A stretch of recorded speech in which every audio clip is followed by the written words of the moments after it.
Drawn objects in slope charts is one of the most important and fun to use features of the product itself.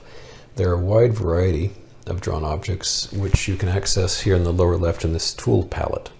You may notice that there's some arrows next to that palette that allows you to scroll to a number of different features, some which are directly related to drawn objects, others which aren't. Just to thumb through these quickly, here is the tool palette itself, and you can mouse over any of these items and it'll tell you specifically what that particular tool is. The next page here controls the different kinds of cursors that you can use. I just use the arrow. I find it cleanest, but you can use something more along these lines if you prefer.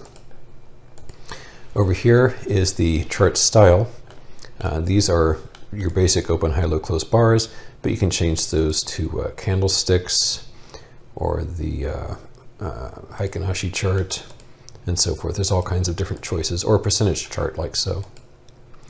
And then finally, this changes the chart from a logarithmic scale, which is really all I use, to an arithmetic scale, which makes for a very, very different presentation of price data.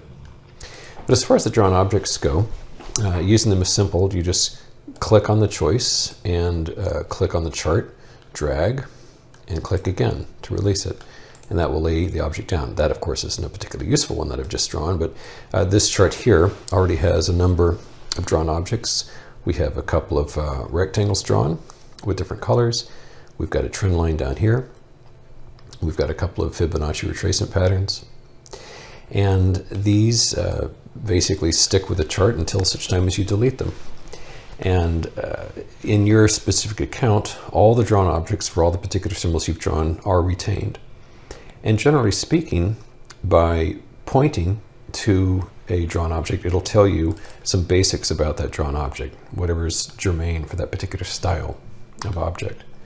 And by right-clicking, you can do things to that object, the most basic of which is to get rid of it, or you can send it further back.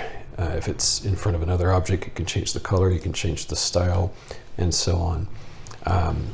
Each object has its own peculiar set of properties and adjustments that you can lay down. And there's no need to go into those in great detail here, because those are thoroughly documented elsewhere on the site. Here, for example, is a rainbow curve, and it has its own its choices when you right-click on it are different than, say, for example, the horizontal, which is the most basic drawn object of them all. There is a wealth of information about drawn objects on the site.